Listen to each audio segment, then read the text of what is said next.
اس video میں ہم آپ کو ہر دن کی چھوٹی سی اسلامی تعلیم دینے والے ہیں جو صرف 5 منٹ میں آپ کی روحانیت کو بڑھانے میں مدد کرے گی۔ ہر روز کا چھوٹا سا وقت اسلامی تعلیم کے لیے نکالے اور اپنے دین کو بہتر بنائے۔ سبسکرائب کرنا نہ بھولے۔ بسم اللہ الرحمن الرحیم۔ صرف 5 منٹ کا مدرسہ قرآن و حدیث کی روشنی میں 352واں دن 22 ذی الحجہ۔ نمبر 1، اسلامی تاریخ۔ مجدد الفیسانی حضرت شیخ احمد سرہندی رحمۃ اللہ علیہ۔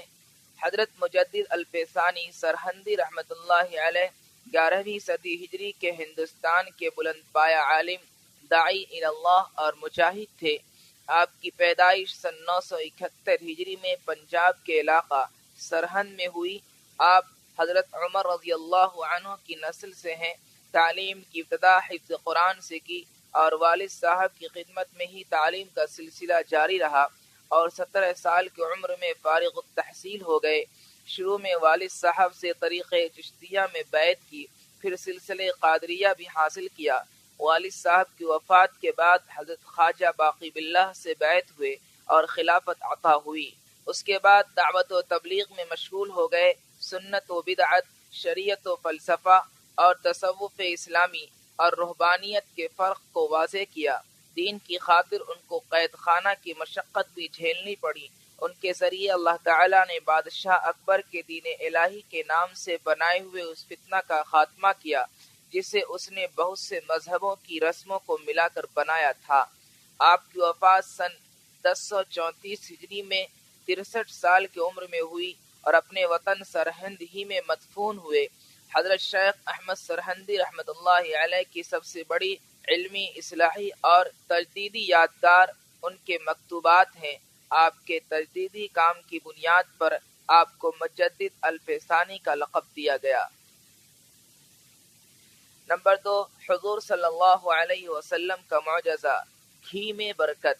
حضرت حمزہ بن عمرو اسلمی فرماتے ہیں، غزوہ تبوک کے سفر میں گھی کی مشق کی ذمہ داری میری تھی۔ دوران سفر میں نے اس میں سے تھوڑا سا گھی نکالا اور حضور صلی اللہ علیہ وسلم کے لیے کھانا تیار کیا، اور مشق میں دیکھا تو گھی بہت ہی کم بچا تھا۔ میں نے وہ مشق دھوپ میں رکھ دی اور میں سو گیا۔ اچانک میں نے گھی کے بہنے کی آواز سنی تو میری آنکھ کھل گئی، دیکھا تو گھی بہ رہا تھا۔ میں جلدی سے کھڑا ہوا اور مشق کا منہ پکڑ لیا۔ حضور صلی اللہ علیہ وسلم نے مجھے دیکھ کر فرمایا، اگر اس کو چھوڑ دیتے تو پوری وادی گھی سے بہنے لگتی۔ نمبر 3، ایک فرض کے بارے میں، وصیت پوری کرنا۔ قرآن میں اللہ تعالیٰ نے چند وارثوں کے حصوں کا ذکر کرنے کے بعد فرمایا، یہ سب ورثہ کے حصوں کی تقسیم میت کی وصیت کی ہوئی چیزوں کو پورا کرنے اور قرض ادا کرنے کے بعد کی جائے گی۔ فائدہ، میت نے اگر کسی کے حق میں کچھ وصیت کی ہو تو وارثوں کو ان کا حصہ دینے سے پہلے میت کے چھوڑے ہوئے مال کے تہائی حصے سے وصیت پوری کرنا واجب ہے۔ نمبر 4، ایک سنت کے بارے میں، اولاد کو نمازی بنانے کی دعا۔ اپنی اولاد کو نماز کا پابند بنانے کے لیے اس دعا کا اہتمام کرنا چاہیے۔ یہ حضرت ابراہیم علیہ السلام کی دعا ہے جو انہوں نے اپنی اولاد کو مکہ مکرمہ میں چھوڑتے وقت پڑھی تھی۔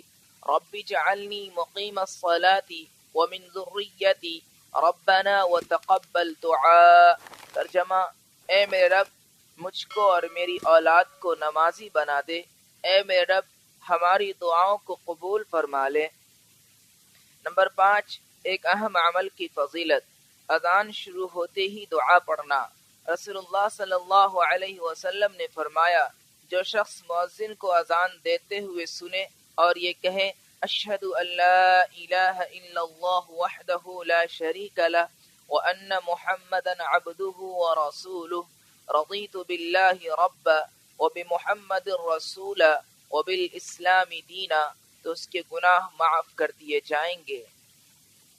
نمبر 6، ایک گناہ کے بارے میں، سود خور سے جنگ کا اعلان۔ قرآن میں اللہ تعالیٰ فرماتا ہے، اگر تم سود لینے سے باز نہیں آئے تو اللہ اور اس کے رسول کی طرف سے جنگ کا اعلان سن لو، لہذا ہر مسلمان کو سود سے بچنا چاہیے۔ نمبر 7، دنیا کے بارے میں، اللہ ہی روزی تقسیم کرتے ہیں۔ قرآن میں اللہ تعالیٰ فرماتا ہے، دنیاوی زندگی میں ان کی روزی ہم نے ہی تقسیم کر رکھی ہے اور ایک کو دوسرے پر مرتبہ کے اعتبار سے فضیلت دے رکھی ہے تاکہ ایک دوسرے سے کام لیتا رہے، اور آپ کے رب کی رحمت اس دنیاوی مال سے کہیں زیادہ بہتر ہے جس کو یہ لوگ جمع کرتے پھرتے ہیں۔ نمبر 8، آخرت کے بارے میں زمین گواہی دے گی۔ آپ صلی اللہ علیہ وسلم نے آیت تلاوت فرمائی، یومئذ تحدث اخبارها، اس دن زمین اپنی سب باتیں بیان کر دے گی۔ پھر ارشاد فرمایا، تم جانتے ہو زمین کیا خبریں بیان کرے گی؟ صحابہ رضی اللہ عنہم نے عرض کیا، اللہ اور اس کے رسول خوب جانتے ہیں۔ آپ صلی اللہ علیہ وسلم نے ارشاد فرمایا، اس کی خبریں یہ ہے کہ وہ ہر مرد اور عورت کے متعلق اس عمل کی گواہی دے گی جو اس کی پیٹھ پر کیا گیا تھا۔ وہ کہے گی اس نے ایسا ایسا عمل فلاں فلاں دن کیا تھا۔ نمبر 9، طب نبوی سے علاج، ختنہ کے فوائد۔ رسول اللہ صلی اللہ علیہ وسلم نے فرمایا، 5 چیزیں فطرت میں سے ہیں، ان میں سے ایک ختنہ کرنا ہے۔ فائدہ، ختنہ کرنے سے شرمگاہ کے کینسر، ایگزیما جیسی بیماریوں سے حفاظت ہوتی ہے۔ نمبر 10، نبی صلی اللہ علیہ وسلم کی نصیحت۔ رسول اللہ صلی اللہ علیہ وسلم نے فرمایا، حسد سے بچو، کیونکہ حسد آدمی کی نیکیوں کو اس طرح کھا جاتا ہے جس طرح آگ لکڑی کو کھا جاتی ہے۔